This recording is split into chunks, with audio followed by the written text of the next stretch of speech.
நம்முடைய பிதாவாகிய தேவனாலும் நம்முடைய இரட்சகராகிய இயேசு கிறிஸ்துவினாலும் உங்களுக்கு கிருபையும் சமாதானமும் உண்டாவதாக.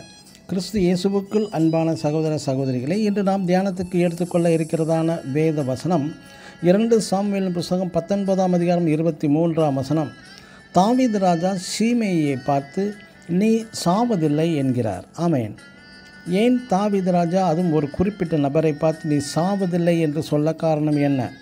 யார் இந்த சீமேயி? 2 சாமுவேல் 16ஆம் அதிகாரம் 5-7 வசனங்களில் இந்த சீமேயி சவுல் ராஜாவின் வீட்டு வம்சத்தான்.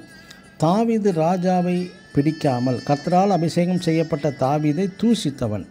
ஆனாலும் தாவீது சொன்ன என்னது தெரியுமா?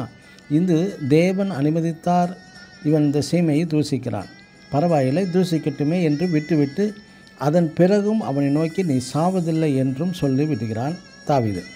தாவீதிற்கு அடுத்தாற்போல் தாவீதின் மகன் சாலமோன் எருசலேமை அரசாளும் பொழுது அப்பொழுது சாலமோன் ராஜா சீமேயை அழைப்பித்து, நீ எருசலேமில் வீட்டை கட்டி குடியிரு, வேறு எங்கும் போக வேண்டாம் என்றும், அப்படி மீறி போகும் நாளில் நீ சாகவே சாவாய் என்று 1 ராஜாக்கள் 2ஆம் அதிகாரம் 36-37 வசனங்களில் சாலமோன் ராஜா எச்சரிக்கையும் அளிக்கிறார்.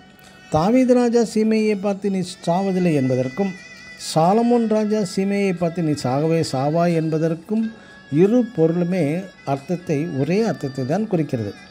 எருசலேமில் இருந்தால் மட்டுமே உனக்கு பாதுகாப்பு, எருசலேம் உனக்கு மறைவிடம், எருசலேம் நாம் எல்லாருக்கும் ஒரு தாயானவள் என்று கலாத்தியர் 4ஆம் அதிகாரம் 26ஆம் வசனத்தில் வாசிக்கலாம்.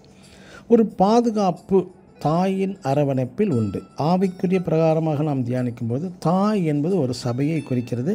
நீங்கள் தேவனுடைய ஐக்கியம், தேவ பாதுகாப்பு, அதாவது பரிசுத்தவான்கள் மூப்பர்களின் ஆலோசனையை விட்டு வெளியே எங்கும் போக வேண்டாம் என்பதுதான். மற்றும் நாம் லூக்கா எழுதின சுவிசேஷம் 10ஆம் அதிகாரம் 30ஆம் வசனத்தில் ஒரு மனிதன் எருசலேமை விட்டு எரிகோ போகும் வழியில் கள்ளர் கையில் அகப்பட்டு அந்த கள்ளர்கள் அவனை காயப்படுத்தி குற்றுயிராக்கி வஸ்திரங்களையும் முறிந்து விட்டார்கள் என்று நாம் வாசிக்கிறோம். ஆம், எனக்கு அன்பான சகோதர சகோதரிகளை, சீமேயி ராஜாவின் கட்டளை மீறி எருசலேம் விட்டு போனதினால் தண்டனை கிடைத்தது. மற்றும் ஒரு உதாரணமாக, ஒருவன் எருசலேம் விட்டு போனதினால் எரிகோ போகும் வழியில் தண்டனை கிடைத்தது.